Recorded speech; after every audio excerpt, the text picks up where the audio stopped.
Hello, everybody, and welcome to this Politico event on a carbon border tax. I'm really happy to be able to discuss this question on levying imports of CO2 into the EU with an excellent speakers lineup. My name is Jakob Hankewela, and before I introduce the panelists, I would like to thank our partner, the Polish Electricity Association, PKE, for making this virtual event possible. And I would like to thank all our viewers here and online. You can all participate in this event. You can tweet about it using the hashtag CO2 border tax and the handle @Politico Events. And you can ask questions, which will appear here on my screen using the hashtag CO2 border tax as well. If you're watching us through the website, then you can ask the questions directly. If you're watching us on Twitter or Facebook, then you will have to open sly.do on a separate website, and there you can ask your questions using the hashtag CO2 border tax. This makes sure that the questions will actually appear here.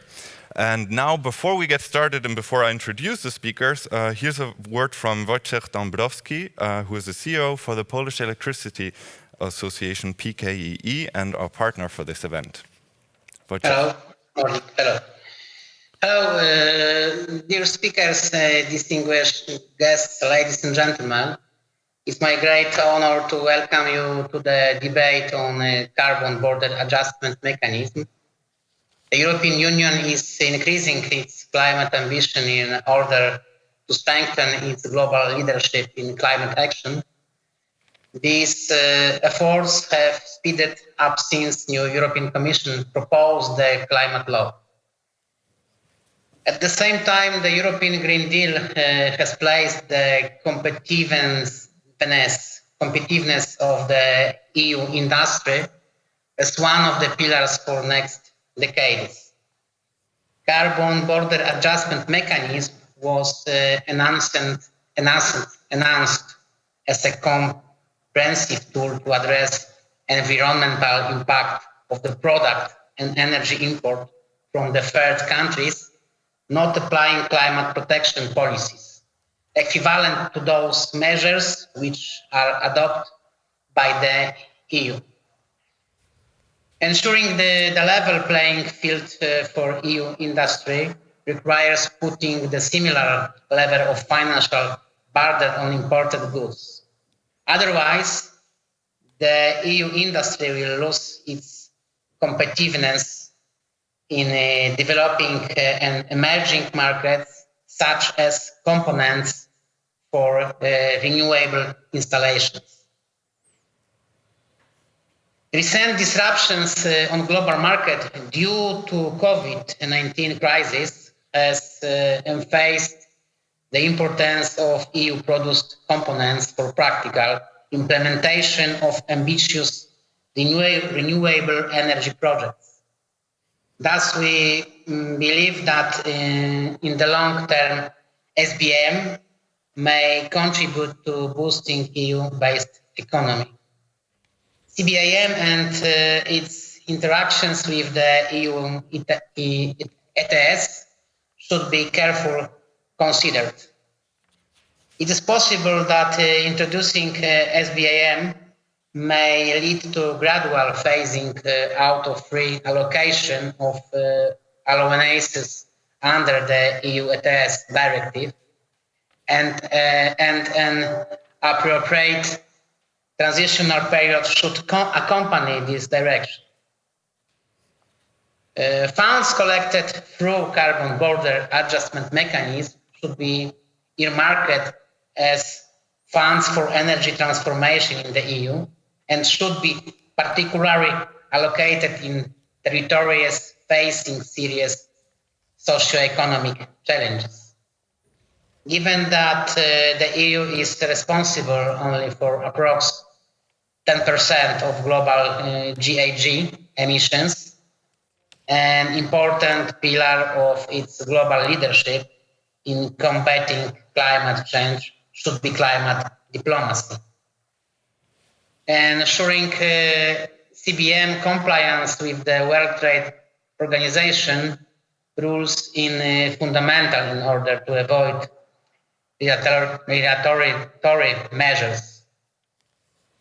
I would like to conclude my speech by thanking our speakers who agreed to share their expertise. I would like also to personally thank Politico. Thank you for making this event happen. And thank you very much. Thank you, Wojciech. I'm joined online by Jennifer Hillman. Professor Hillman is a senior fellow for trade at the Council on Foreign Relations, and you wrote one of the first studies on the legality of carbon border adjustment almost a decade before the EU started talking about this seriously, and back when the US was considering such a measure. And you're also an advisor to the Biden 2020 campaign. I'm really happy that you're with us. I also have the pleasure to welcome Diederik Samsom, head of the cabinet for the EU's Green Deal chief, Frans Timmermans. You're actually working on the practicalities of this question and on designing the carbon border adjustment mechanism or the tax or the levy or the tariff. I hope you can give us a bit more details on this. And I'd also like to welcome Kathleen van Bremt, a Belgian member of the European Parliament and coordinator for trade. And our voice from the industry, Frank Schulz, CEO for ArcelorMittal Germany. Just a housekeeping remark, so to say. Since we're all speaking online, that doesn't mean that the discussion should be less lively. I don't want any online politeness. So please interrupt each other, jump on each other's remarks. Let's make this as lively as possible. If you want to say something, just wave into the camera so that I see you. With this, I'm going to start with a very short question I'd like you to answer, either yes or no, or just in one sentence if possible. Do we need a carbon border adjustment mechanism, and why? Kathleen van Bremt.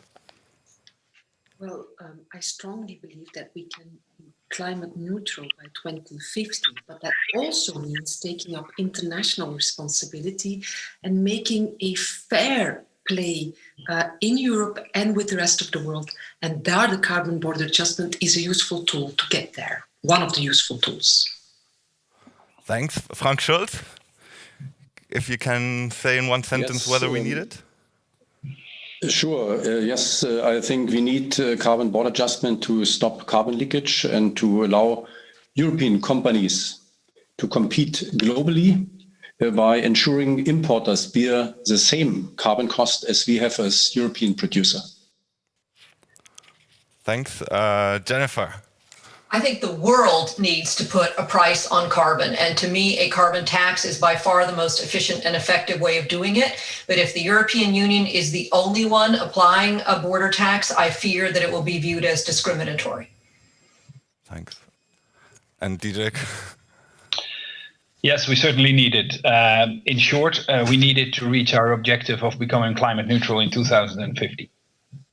Right. Thanks. That was actually one sentence each. I heard already some differences in your replies. So you all agree we need one, but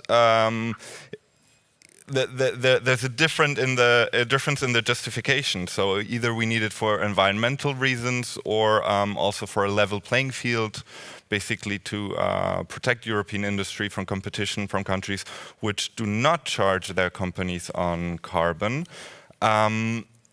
Jennifer, one of the big questions about this carbon tax has always been actually the legality and whether this would be viewed, as you mentioned, as discriminatory and whether this would be accepted in the World Trade Organization. You were a judge at the appellate body, the highest WTO court, so to say.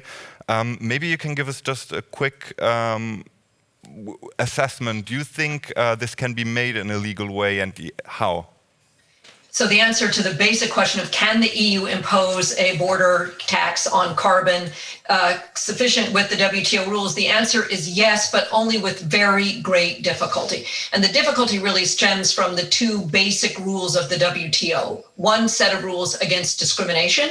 So you can't discriminate as between favoring EU industry over imported products, nor can you discriminate among various members of the WTO. And secondly is the basic rule that you cannot charge a tariff that is higher than what's in your bound rate. And imposing a border carbon tariff has the potential to violate both of those basic rules. I mean, if you think about it, the European Union imposes an emissions trading system, but there are a lot of free allowances. And the price of that emissions trading system to any given producer or to any given sector varies by how much they might pay for an allowance over time and and again, they may have free allowances such that they did not pay anything at all. And so if you're now imposing an import tariff on imported goods and having the EU side of it not pay, an EU producer not pay because they have free allowances, that will be viewed as discriminatory. If on the one hand you're imposing an import tariff on the United States because we don't have a carbon tax, and yet you're not imposing it on, say, Canada, again, that might be viewed as discrimination, and it would depend on why did you choose to put it on the United States and not on Canada. The second sort of area of discrimination is the one where it really gets into the difficult details. And this is where the work that Diederik Samson and those at the European Commission is going to be so critical. And that is, how do you decide? Because again, any tariff, any carbon tax that the EU puts on is clearly going to violate the EU's commitments under its tariff schedule not to impose a tariff that's more than what their rate is. If you look at glass, for example, that's one of the sectors that's covered by the emissions trading system. The tariff in the EU schedule is 3%. So the EU may not charge more than 3% on imports of glass. And yet a carbon tax would do exactly that. It would add an additional tax on top of the 3% that the EU promised it would charge no more than. So the question is, does that carbon tax fit within this other exception within the WTO rules? So the WTO rules say that, yes, you may impose a border tax if it is the equivalent to the tax that you're charging at home on your own domestic producers. So if you are charging the equivalent of a 10% tax on EU producers, yes, you may charge a 10% tax on imports. The problem is, how does the EU show whether there is equivalence? Because if you think about it, this is very much comparing apples to oranges. You're going to have a tax on imports that's going to be either a certain percentage of the value or $100 per greenhouse gas emissions per ton that were emitted producing the good. But you're going to have, if you will, a fixed tariff. And if you turn over on the European side, the question is, what is it that you're comparing it to? I mean, is the emissions trading system even a tax at all? Is a sort of basic question. Right. And if it is a tax, how much? And that's where the difficulty comes in, is how do you calculate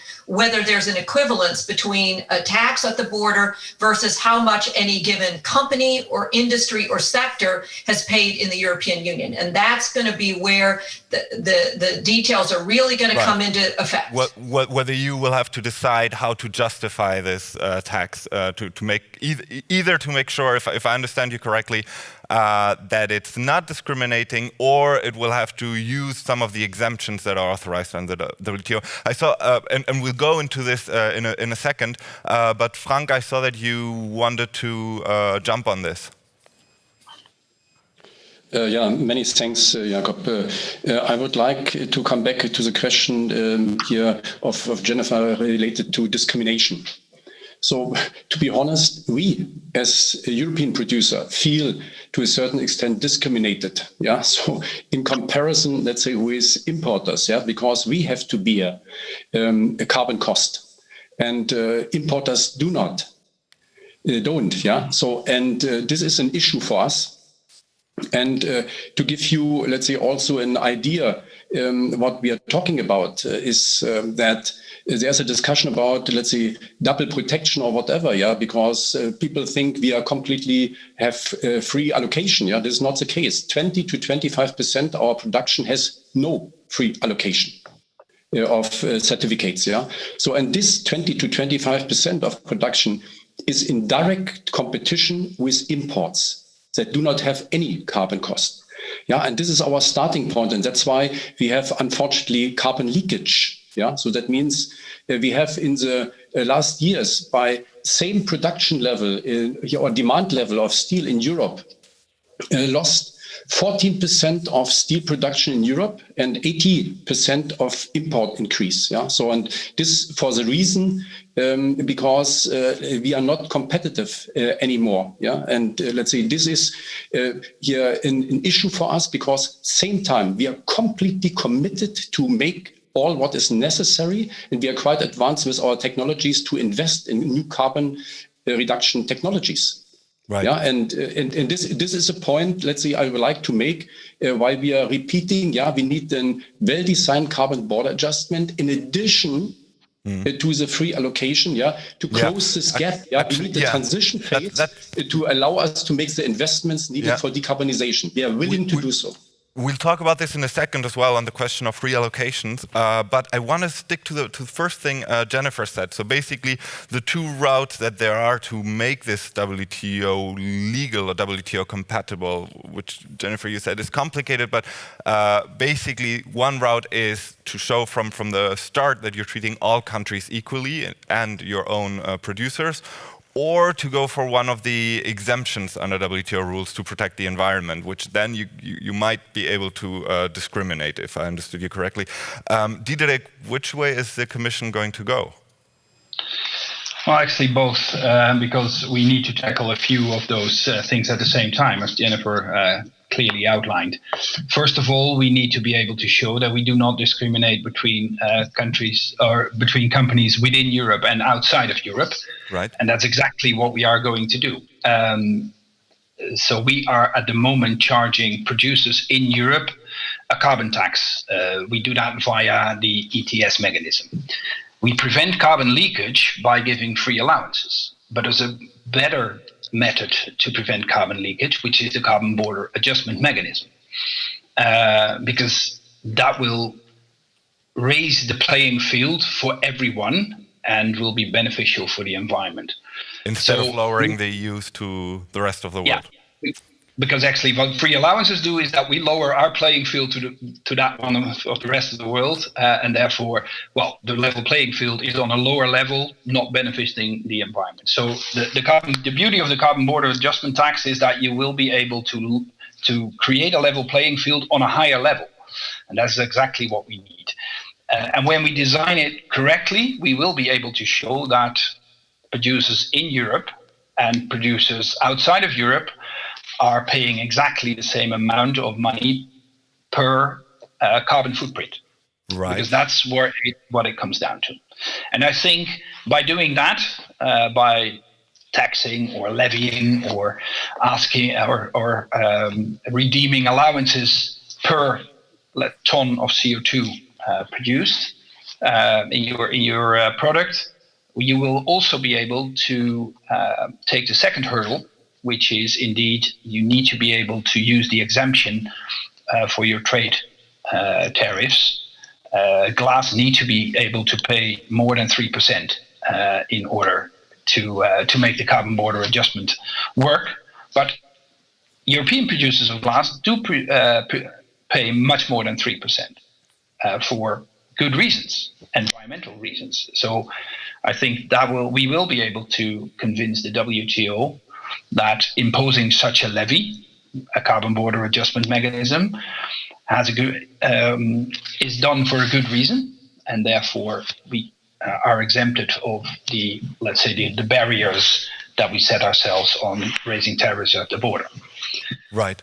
One element Jennifer also mentioned was a discrimination between different trading partners. So, for example, if we impose a tariff on the US but not on Canada, are you planning to exempt certain countries, for example, those that have a carbon trading system like we do?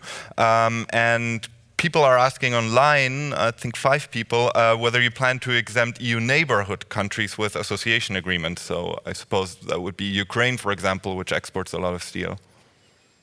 Yeah, there's many options to do or do not do this. And to be frank, we have a public consultation running until the 28th of October, if I'm correct.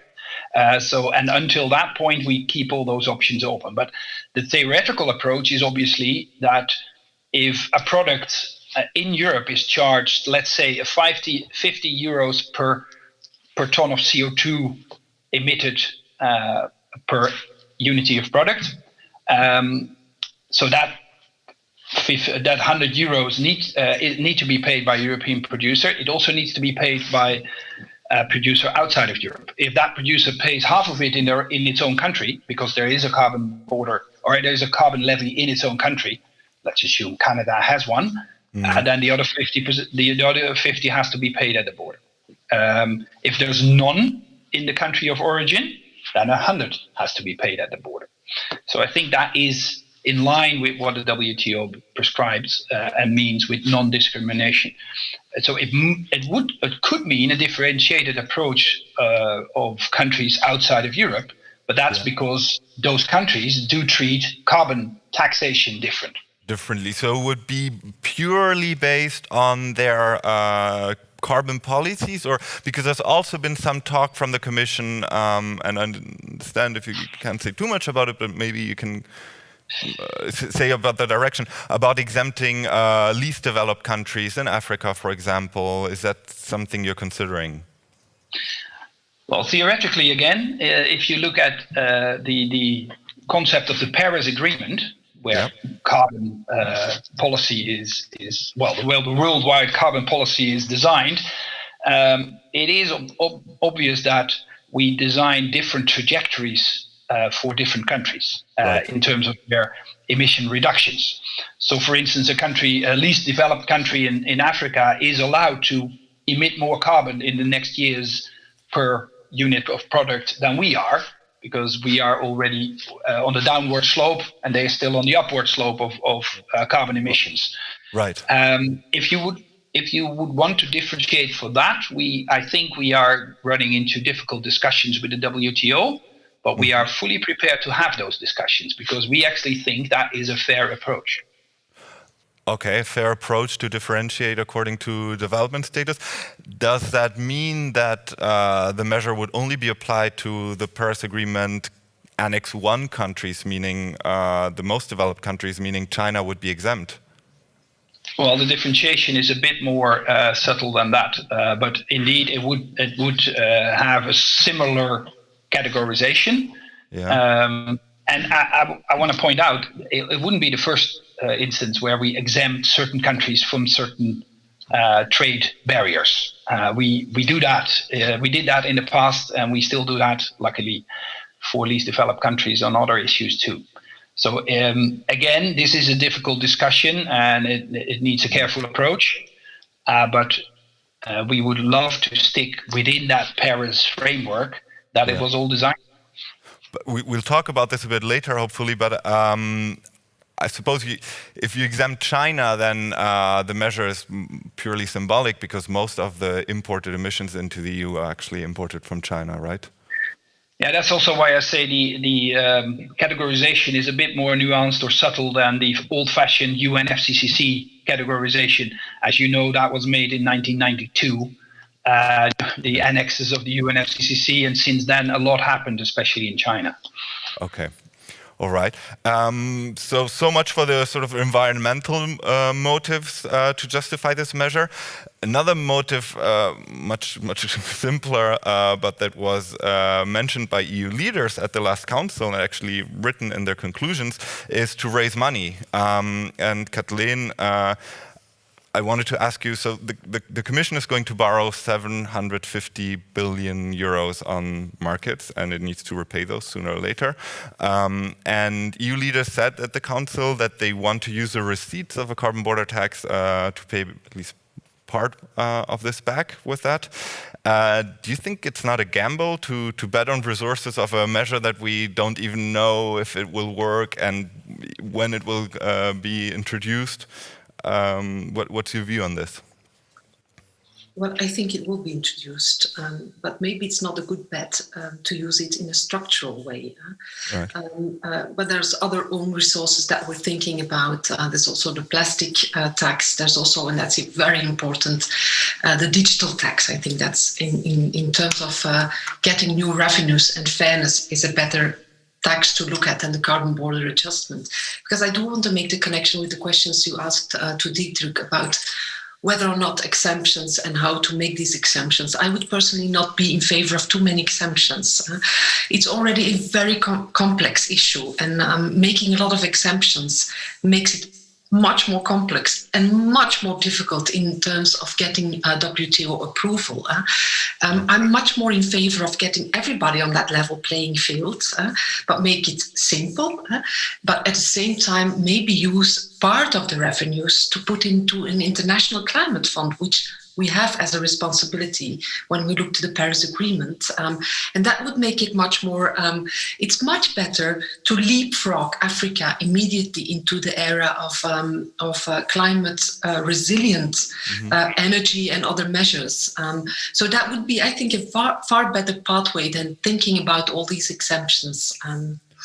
So and basically, to conclude on your question, own resources, yes, you can partly use that again to pay back the recovery fund. That will be also very much focused on the recovery based on climate and the Green Deal. So there is a logic to be made as long as you don't make it a structural revenue for the European Union. Right. So basically, you would argue that part of this revenue should be put into a fund to compensate least developed countries. Dietrich, you're hearing lots of ways to use these revenues. Is this making your life any easier? Well, yes, because it raises the political profile of this instrument, which makes it more, which gives it a higher chance of being implemented in the end. But that's a pretty pragmatic approach, because, as we said, this is a tax base that actually should diminish, should disappear in not too far distant future. And we obviously hope that everybody agrees with what we all committed to in the Paris Agreement, and that also other parts of the world start putting a price on carbon. And then obviously this instrument will not bring any money into the EU pockets. But as long as it does, and I do acknowledge that a carbon border adjustment mechanism is meant to prevent carbon leakage, is meant to raise the level playing field, but by coincidence, by accident, it might also raise some money. And it would be good to use that for the good purpose, which is the recovery fund. Right. So as long as it brings in money, it should be an own resource. Jennifer, Dietrich said this would be by accident, but I remember during a preparatory call you said that one problem at the WTO could be if there's a lawsuit and if some country sues the EU, could be evidence that the EU is imposing this for any other reason that's not purely sort of to get to the same level environmentally. And you said if there's any proof or record of leaders saying they would use this to raise revenue, that could be a problem. So Dietrich said this would be by accident, but EU leaders weren't as clever. They actually put in their council conclusions in written that they want to raise money. What were they thinking? Well, again, I think all politicians, and when you look at all of the debate, both in the United States, we're having a kind of a similar debate about how do you describe why are you doing this border adjustment and where is the revenue going to go? Because to the extent that you're describing the need for the border adjustment as heavily focused on that leveling the competitive playing field, that the primary purpose of it is a competitiveness agenda. And I certainly do not disagree that Frank Schultz is exactly right, that having a carbon tax in one place or carbon price in one country and not in others does create an unlevel playing field. The problem is the distinction between that and the rules of the WTO, which are, again, if you are in this mode of seeking an exception, what the WTO wants to know is, are you imposing this carbon border adjustment for the purposes of competitiveness, or are you imposing it for the purposes of environmental, again, stopping carbon leakage? And part of the way you find that evidence of which is it really? Is it really about trying to help the competitiveness of EU producers, or is it really about trying to stop carbon leakage? You look both at the way the instrument is put together, but you would also, to some degree, look at where's the money going. And if the money is heavily going to help LDCs or others fight climate change, if it's going to, green technology, if it's going to provide green goods around the world, then there's more evidence, if you will, on the side of the table that says this was really done for environmental purposes. If all of the revenue is being done to pay back EU debts, and again, there's a lot of rhetoric out there that the reason for doing this was to level the playing field, then the concern would be that the WTO is going to look at this and say, no, this was really about protecting EU producers and about raising revenue, and you did it in a way that is discriminatory, and therefore it's a violation. So again, it's all about, to some degree, the more evidence that you have on the side of the table that says this was done for environmental reasons, to stop carbon leakage, to create incentives, the better off you're going to be.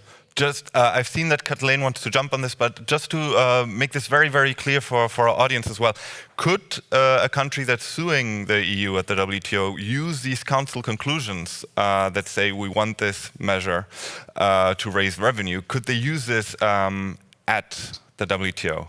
Yes, they could, and presumably they would. Okay, thanks. Kathleen?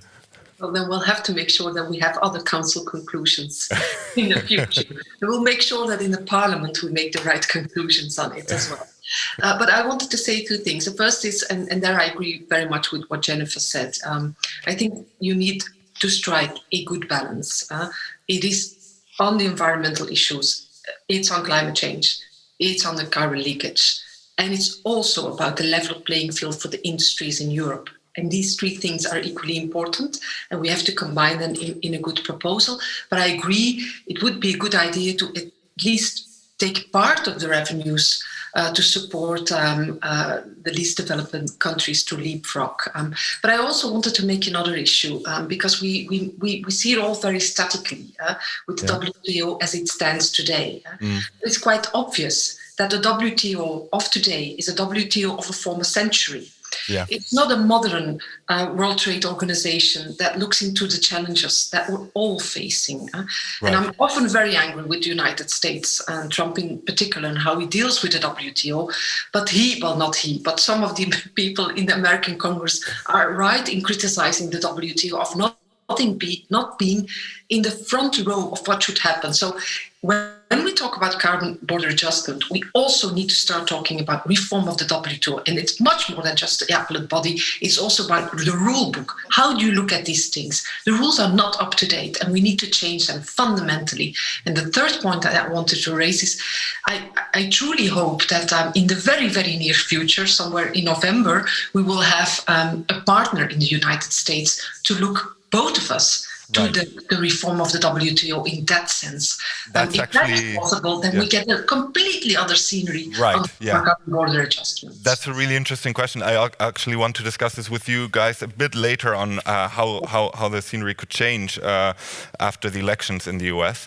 But first, since we're talking about the architecture, how to design this measure, which the Commission wants to propose already next year, so we'll have to get very concrete. And one of the questions, which is very important, Frank, you already mentioned it, which is very important for industry, but which also 10 people are asking on Slido, is whether this carbon border tax could be introduced in parallel while keeping free allowances for industry. And Frank, you said very clearly, yes, there should be, the EU is only getting part of their production in free allowances, so the other part should be compensated by the carbon border measure. But I also want to hear the view of Diederik. is it possible that you introduce a border tax for a product that's already present on the carbon leakage list, meaning it gets free emission allowances, and keeping those free allowances? Is that possible under EU law and in your considerations? Well, both are serving the same purpose, but one is a preferable instrument, which is the carbon border adjustment mechanism, since it prevents carbon leakage on a higher level playing field, so beneficial to the environment. In theory, you could have both instruments, but then they should add up to the amount that is needed to prevent carbon leakage. Obviously, it's much more simple to replace one carbon leakage prevention mechanism, which is free allowances, with the other, the better one, which is carbon border adjustment. For practical purposes, it might not be possible to create a carbon border adjustment mechanism that completely prevents carbon leakage for a certain sector. And in that sector, then free allowances should still be there, but at a lower rate than we have them right now. This is all in theory, because in the end, we need to design the instrument for specific sectors, and every sector has its own peculiarities in terms of the applicability of a carbon border adjustment mechanism. In the ideal situation, the carbon border adjustment mechanism would do exactly what free allowances do right now. So you replace one instrument with the other. Mm-hmm. But that would probably mean that the price would be very high, making it even more difficult, I suppose. So am I understanding you correctly that there could be a sort of phase-in period that could take a while? And Frank, I'll take your question afterwards. That would be very complicated. That would be a very complicated phase-in period, but in theory, that could be possible, in order to make this work. As I said, preferably, we would opt for more simple instruments and more simple phase-in periods. But we have deferred from theory a lot of times in the past, and we're still doing that, making us a very complicated regulatory environment. But let's see where we can come up with for several sectors. Right. And Frank, you wanted to jump on this? Yes, surely, because what we have to consider here in the debate is that when we are talking about free allocation, so then I have already mentioned that we have 20-25% of our production, and this is for all steel producers in Europe. The same is not covered by free allocation. So here we are bearing the complete carbon cost, the full carbon cost. And I remind you again, let's say that these volumes are in direct competition with the imports. This is the one point.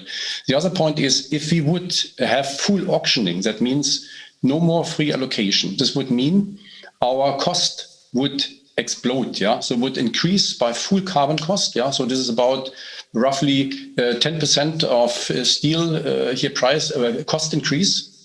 So, and all that know very well the trade situation and the market situation of steel are aware that we are not at all are able to pass through the cost. That means this would provoke huge carbon leakage. What is the purpose of a border adjustment? To avoid carbon leakage. Why? Because we have full carbon cost for entire production volumes, where the importers only for the part of imports, and the import part for most of the producers is much less than 10%.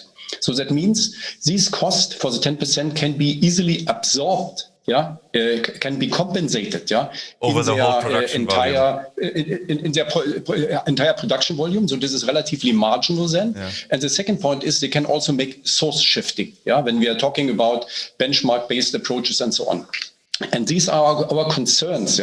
That's why we think, let's say, as we are completely committed to decarbonize, with very ambitious targets, we need for a transition period both, so that we are not unnecessarily spending money for certificates and for having carbon cost.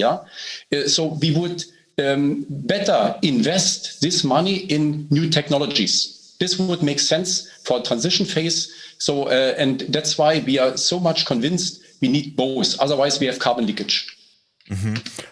Jennifer, is it in theory possible legally to have both if sort of the price that you're charging at the border is only equal to the price that EU producers are already paying? Again, I think yes, it is legally possible to do both. And again, this gets down to the kind of how do you calculate this notion of an equivalence? And again, I think one of your initial questions about whether the EU is trying to go down the road of having the system be on its face consistent with the WTO, or whether the EU is trying to go down the road of what is referred to as Article 20 of the GATT, the kind of exceptions of, okay, I'm going to acknowledge that I'm breaking the rules, but I'm going to do it for a good and justified reason. Either way, the EU still has to show that whatever this tax is not effectively discriminatory. So the question is, how do you value the amount of the free allowances? So if you can do that, if you can say that the total amount of carbon that was done for this particular ton of steel is X, for some of that you got free allowances, for the other part of it you actually had to buy into the auction and purchase emission trading allowances, so that your total cost of the effective equivalence of your tax in the European Union is X, and then the border tax is no more than X, then I think yes, the answer is yes. And again, it is going to get down to these details, and I think Frank has really focused very heavily on one of the really tricky issues of how do you decide how much the imports pay? Is it based on a particular company's production? Is it based on the individual plant? I mean, let's say the steel is produced in a facility that gets all of its power from hydro or from nuclear, where there are no carbon emissions directly in that electric arc furnaces, getting its blast furnace up or its furnace up to 5,000 degrees. It took a lot of electricity, but if none of it involved carbon, should that ton of steel come in without paying any import tax because it didn't actually use any carbon? The answer to me to that question is no, because that same company could choose to keep its dirty steel at home and send only its clean steel into the European Union, and thereby get out of paying a carbon tax. And yet you've still allowed all of the dirty steel to be produced in the home market.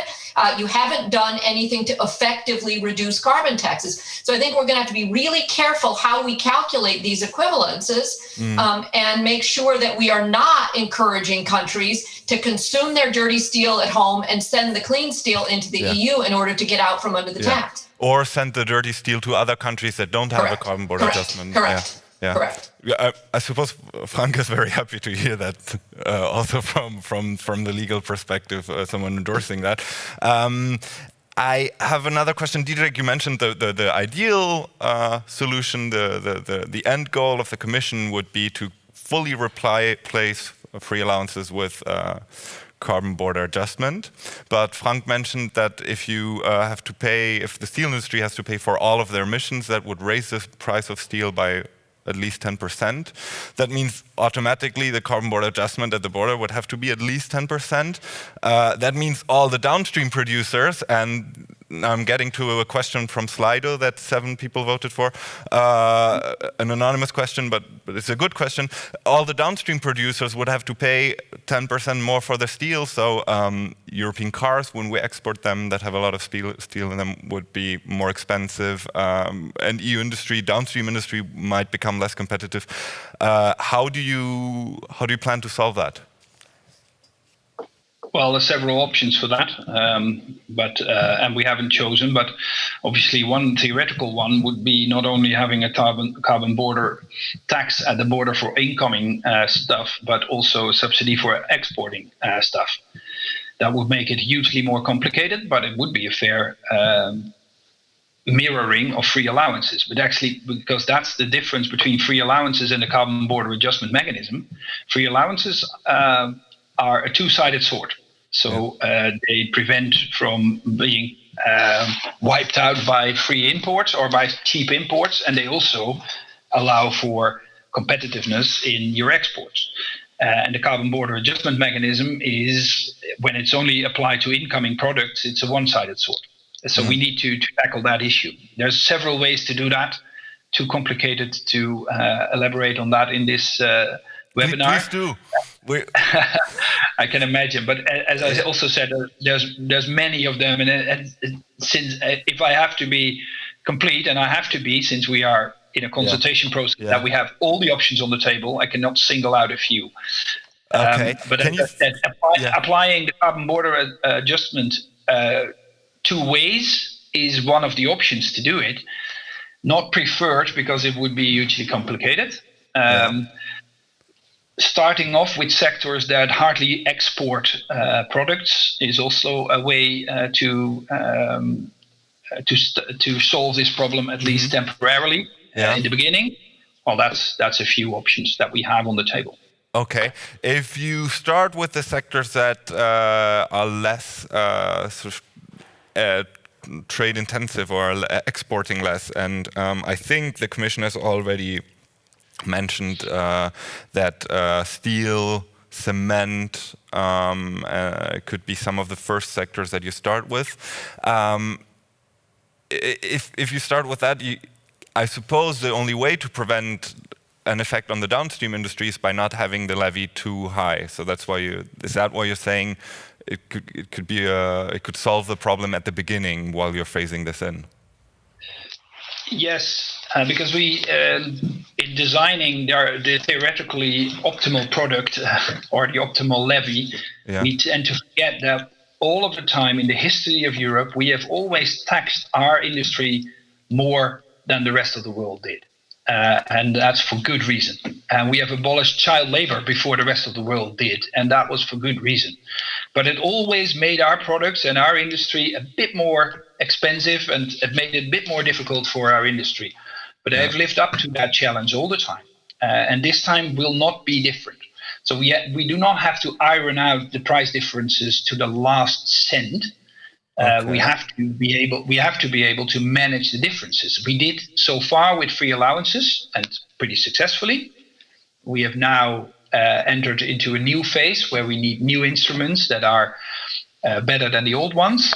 But we will apply the same philosophy, so to speak. So in the end, our industry in Europe will always be subject to more stringent regulation than the rest of the world.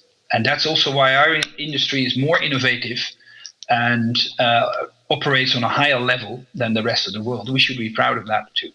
So if I understand you correctly, you're saying the levy would be at a level on certain materials like steel that on downstream products like cars wouldn't necessarily make them uncompetitive. So if you charge manageable, manageable would be one of the ways out. Obviously, still, if you can design the optimal product that you can iron out every price difference, that would be super.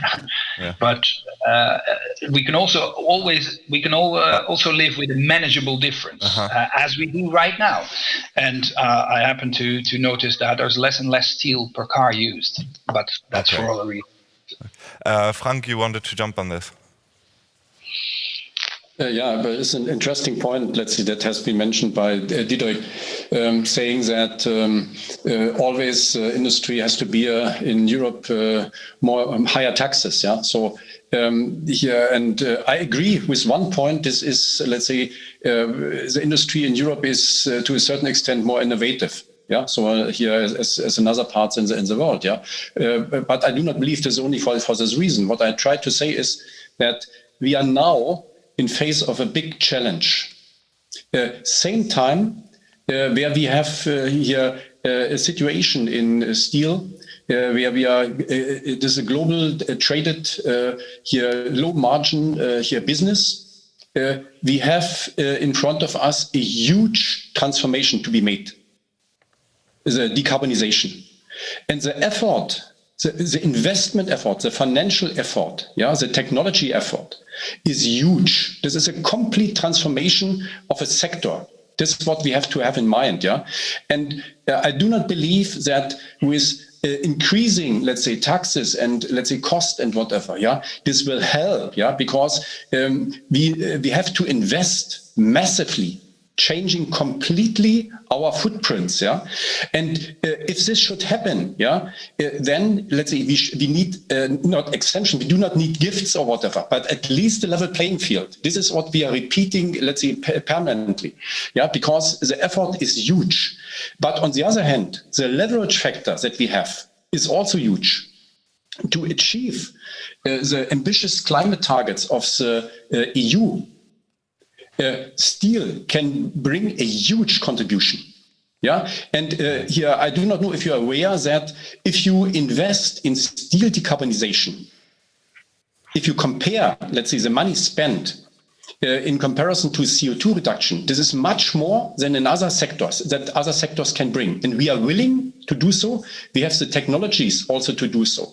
That means, let's say, our message is very clear. Yeah, we are committed. So and we are looking now to have the right framework, political framework conditions to enable us to fulfill our commitment to make the Green Deal a success. The reason, as you said, why we're talking about steel is because of its big effect on emissions. I think it's between 4 and 7% of global emissions. But Diederik, a lot of people on Slido are asking which other products this measure could apply to. Electricity has been mentioned before. Jennifer mentioned glass at the beginning. Can you say a bit more? Well, the core sectors are indeed steel, cement, and electricity, and you could extend that, but that's for another time maybe. Aluminium, fertilizers, chemicals. Although I do acknowledge that fertilizers are a chemical too, but base chemicals. Yeah. So those are the products. But I also want to answer to. So that would be like a second phase. First phase, steel, electricity. Let's call it the extended version.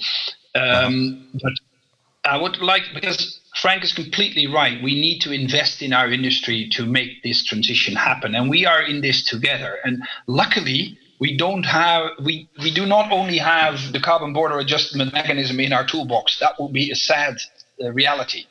That would be like trying to push on a rope. That doesn't work. The carbon border adjustment mechanism is a specific tool for one aspect of this whole transition. But obviously we have the Innovation Fund and all the other, now as already mentioned, Recovery Fund, ready to make this transition happen. There's never been more public money, I want to stress that, taxpayers' money being made available to get us through this phase. Not only to recover from COVID, which is urgency at the moment, but also to transition ourselves into a sustainable future, which is the long-term urgency, and to be honest, a much bigger one than the one we are fighting now with COVID. Yeah, just let me follow up. People are also insisting online. Would other materials that they use importing with a high carbon intensity and that are highly traded, such as natural gas, coal, coke, could a carbon levy be applied to those? Not sure. And I cannot answer definitely, but as I said, we have sort of set out a scope of on our radar screen, but obviously we're open to any option that is needed, where it's needed and where it's practical. Yeah, not in the crosshairs of the radar for the moment. No. And I would, Frank, I'm very happy, let's say, about what Diederik said related to the consens that we have here, that the industry can only decarbonize when there is innovation and investments. Yeah, and this has to be in a political framework, and that's why he is fully right. Let's say that we are talking now here about the border carbon adjustment, but this is not this is only one element, and we call it enablers. I think we lost Frank. Of enablers that is needed for renewable energy, blah, blah, blah. I do not like to go into the details here. So, but here we have, let's say, a complete, let's say, consensus about, let's say, what is needed. Now it's needed. We are also clear about the objectives. And we support the objectives. And now it's time to talk about these enablers, about the instrument box, I would call it, to make it happen. Okay, so enablers, meaning you need enough money to invest, meaning you need at least for a time the free allowances as well. We only have 5 minutes left, and Jennifer, I really wanted to talk to you about another aspect, and it's the transatlantic aspect. You're based in the US, you're advising the Biden 2020 campaign. As Kathleen mentioned, we could have a completely different setup after the elections. Do you think the US would also adopt a carbon border measure, and would it look like the one that we've been discussing now for the EU? I think it's hard to know, but there's no question that if Vice President Biden is elected as our new president, that I do think you will see a completely different approach from the United States. And I think, once again, Europe will have a more reliable partner in the United States. There's no question that the Biden campaign has very much committed, again, on day one to get the United States back into the Paris Accord, has put out a plan to spend somewhere between $1.7 and $2 trillion in investing in clean energy and innovation around decarbonization, and actions on methane and stricter fuel economy standards, and a whole series of things. And yes, there is pending in the United States significant legislation that I think is likely to gain support from a Biden administration to impose a carbon tax in the United States that would also have as part of it, again, an import border adjustment as well as an export rebate. I think different from the European system in that it would be a straight up tax on carbon. The most likely one is going to be one that taxes, as they call it, wellhead mine mouth, meaning it taxes the carbon as it comes out of the ground. So you would be taxing oil, coal, natural gas as it comes out of the ground. Very high tax. The presumption is it then passes through the rest of the economy, so everyone pays as it gets passed along, kind of like a value-added tax, but this is a kind of a carbon-added tax that passes on with a border adjustment, meaning a tax on imports and an export rebate that would go to those companies that are in these energy-intensive areas. Again, and they're the same intensive energy industries that are subject to the European emissions trading system. So I think that is, again, at least a very real possibility coming out of the United States when we have a different administration. Right. You mentioned, and we don't have much time, so I'm just going to ask you to answer very shortly. But basically, the advantage of this well-mouth tax that where you charge energy directly, so you don't have to calculate the whole footprint for the product downstream. It's just automatically passed on, as you said. But then you do have to calculate the footprint if you adjust it on imports, right? Correct. Yeah. And the good news, I think, is there's been a lot of work done, and I'm sure everyone in Europe is well aware of this too. I mean, we've advanced a lot in the last couple decades on how do you calculate how much actual GHG emissions were in this particular ton of steel. There's international standards that we never used to have. In the United States, for Environmental Protection Agency reporting purposes, we have a lot of data now that we didn't used to have. We have a lot of methodologies. We have a much better way to do that exact kind of tracing where you really can say, this ton of steel resulted in X amount of GHG emissions, and there is a much better tracing mechanism. So it is feasible. So it's feasible. It is not easy. It's complicated, but it's feasible. Great. This is all the time we have. Just to end, I would like to, since we've been raising hands during this whole discussion, one last time to do the hand raising. It's basically to answer yes or no to 3 questions. Show of hands if you agree, and don't raise your hand if you don't agree. Will the EU's carbon border adjustment mechanism be expanded to other sectors in the future than just steel, cement, and electricity? Okay. Will it bring money into EU coffers?